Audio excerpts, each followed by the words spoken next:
Hej Martin. Hej Esben. Vi snakkede kort om, hvordan man ville dele filer på Google for eksempel. Og jeg tænkte, jeg ville give jer en e-mail eller et eller andet til lige hurtigt at sige, hvordan jeg vil gøre det. Men jeg fandt hurtigt ud af, at det var faktisk sværere at skrive og lettere at sige. Så her har I en lille hurtig demonstration på, hvordan jeg vil gøre det. Og jeg siger selvfølgelig ikke, at det er måden at gøre det på. Det er kun måden, jeg vil gøre det på i den her given situation. Så her har vi Google Chrome som browser, og det kunne være hvilken som helst browser, hvis det er ligegyldigt. Og jeg har gået ind på Googles hjemmeside, google.dk.com,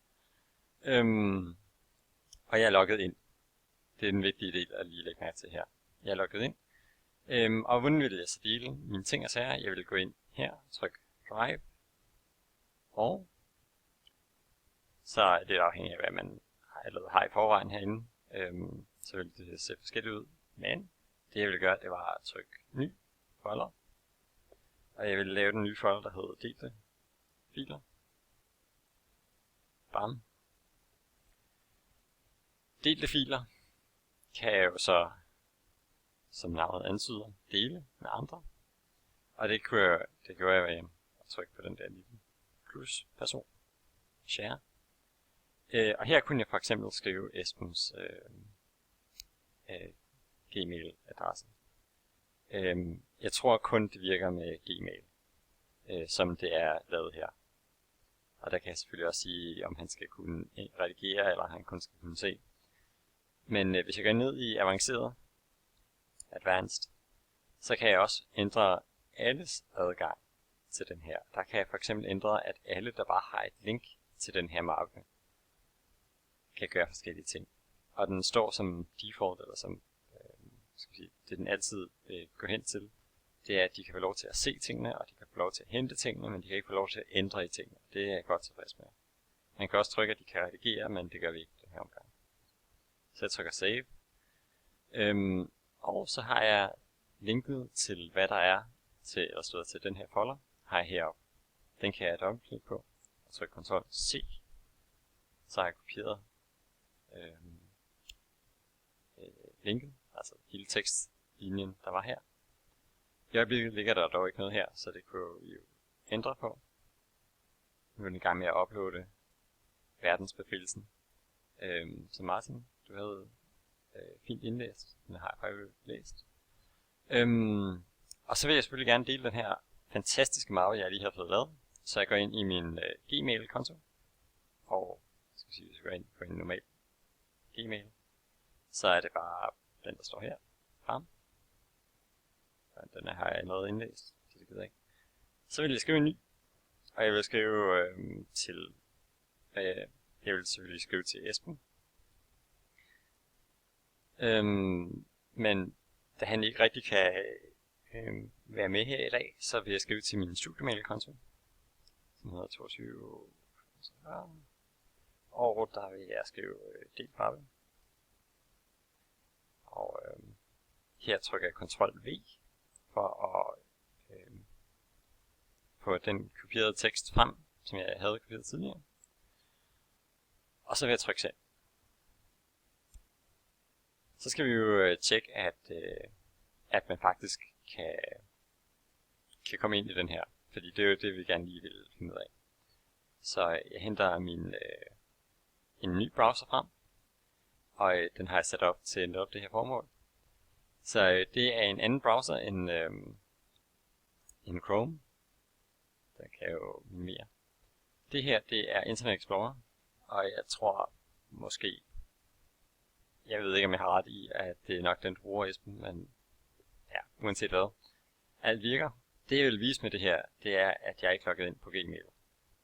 Jeg er stadig på Googles hjemmeside, og der står login, det vil sige, at jeg ikke er logget ind lige nu. Og det gør jeg heller ikke. Det jeg gør til gengæld, det er at finde min mail frem. Altså nu brugte jeg studiemail, men det kunne lige så godt have været hotmail. Og så ser jeg, at der er kommet en mail fra mig selv. Nej, tænk. Og hvis jeg går ind her, så kan jeg få et link til den mappe, vi lige har haft, eller har lavet. Og Her ligger den så med verdensbefrielsen. Og hvis jeg trykker på den, så kan jeg få lov til både at høre den. Den virker givetvis ikke, men jeg kan downloade den, og det er det, der er vigtigt. Og den kan jo nok, den er for stor, men bla bla. Jeg kan downloade den alligevel, og jeg kan trykke gem. Ja, jeg er ked af, at der kom et lille indhug her.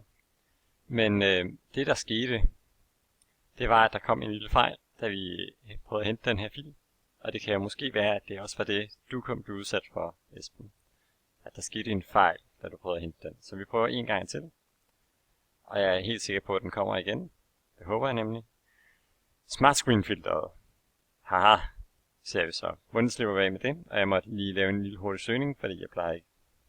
Jeg må indrømme, jeg plejer ikke at bruge Internet Explorer. Men det virker også med Edge, der kom med den nye Windows 10. Det jeg gør, det er, at jeg trykker på det her lille tandhjul-ikon. Går ned i sikkerhed.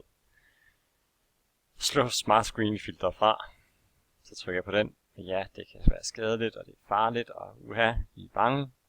Og jeg prøver at hente den en gang til. Og den er nu i gang. Jeg siger ikke, at Smart Screen filteret ikke er fantastisk og rigtig lækkert, men i det her tilfælde der er vi godt klar over, at den her fil kan vi godt stole på, at den ikke har nogen fare og bla bla bla. Hvis du gerne vil være beskyttet efterfølgende, og det kan jeg kun forstå, hvis du gerne vil være, så går du ind igen. Tandhjulfilteret. Ikke det her tandhjulfilter, men det her tandhjulfilter. Og ved sikkerhed slår Smart Screen filteret til. Og yes, det var i orden.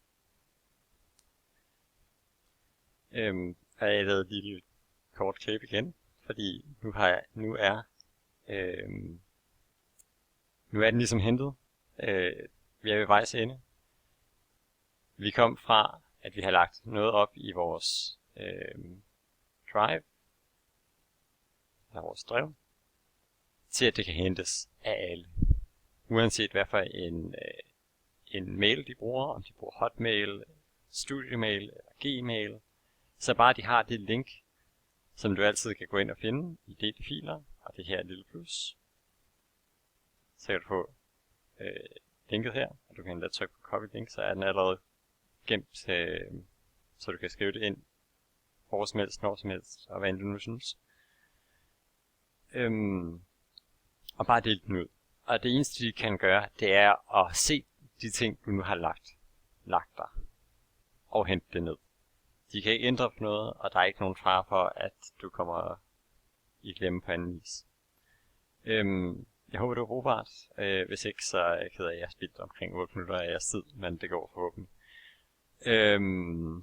Jo, ellers bare tak for i dag. Det var meget hyggeligt lige at se jeres møde og få hils på en masse af jeres af de andre vidner, der var i området.